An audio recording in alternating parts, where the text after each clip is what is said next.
Magandang araw po, mga kababayan ka-Pokemon. Narito po muli ang inyong munting lingkod, ang PokeJess or Jezra.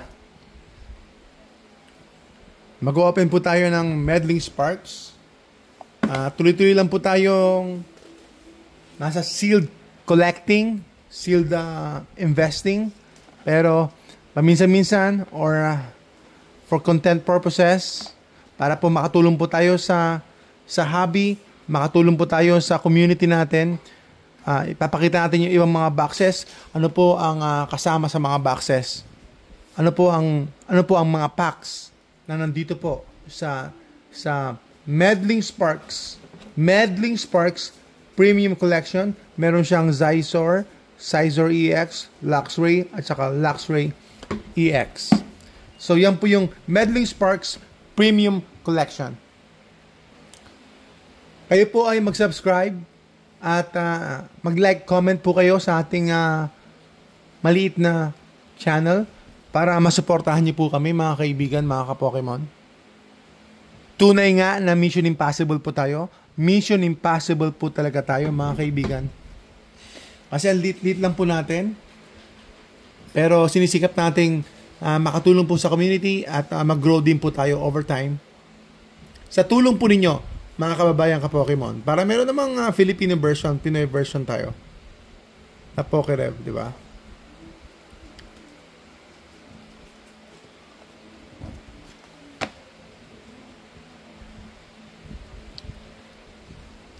Bubuksan natin to, mga kaibigan. Medyo parang diskumpiyado ako kasi parang binuksan nila. Parang binuksan na po ito. Parang resealed na. So, I'm not sure. I'm not sure kung ano po ang kalalabasan. Parang resealed na siya. So, ano natin?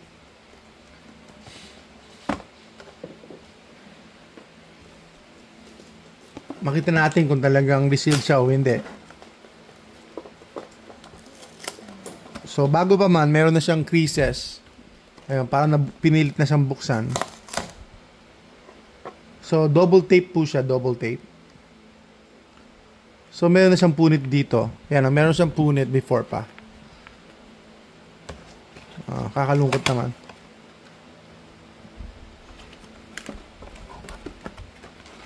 Mukhang bukas na nga talaga.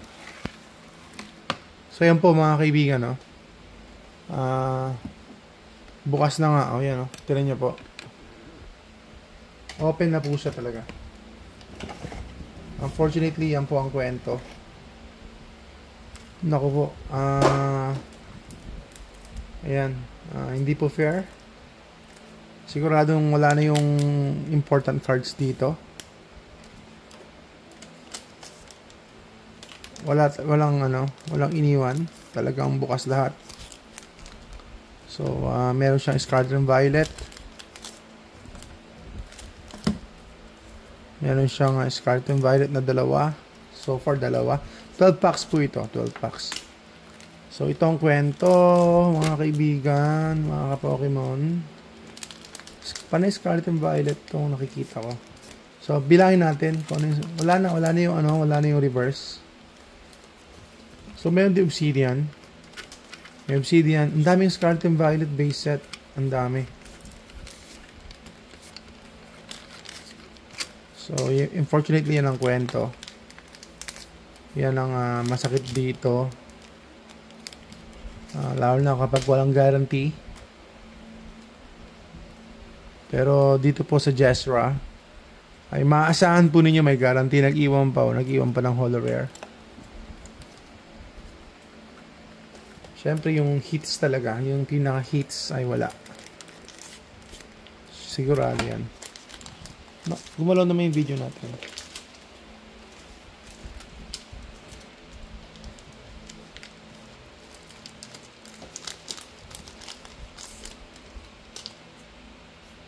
So, may mga naiwanan pa na reverse.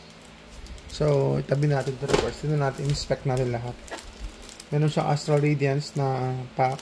Tapos, Obsidian, Scarlet and Violet, base set. Paldea Evolve, meron din pala.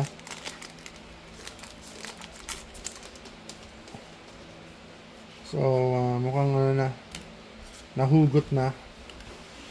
yung dapat mahugot na mga hits. Wala na po, mga kaibigan. Wala na po.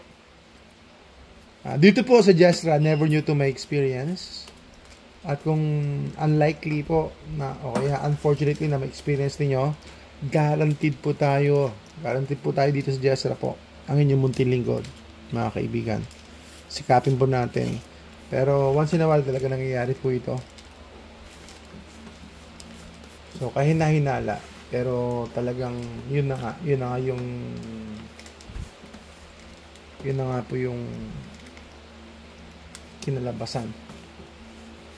Yan po, wala po tayong hits. Ang pinaka-hit lang natin, reverse at saka itong whole rare na naiwanan. 12 packs po dapat to, 12 packs. 12 packs po dapat ito, mga kaibigan, pero 0 packs po. 0 chance.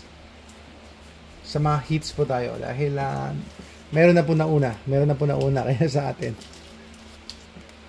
So unfortunately, ito po ang kwento ng kasaysayan ng Meddling Sparks sa pagbubukas po natin. Maraming salamat po, mga kaibigan, mga kababayan. Isang magandang araw po sa inyo lahat. God bless po. Salamat po. Subscribe po kayo, like, comment para patuloy po kayo makakaasa at makakaabang-abang sa ating mga content po. Mag-open tayo ng mga packs, mag-open tayo ng mga boxes, at magbibigay po tayo ng opinion po natin at mga hobby advices po. Sana makatulong po kami. God bless everyone. Salamat po.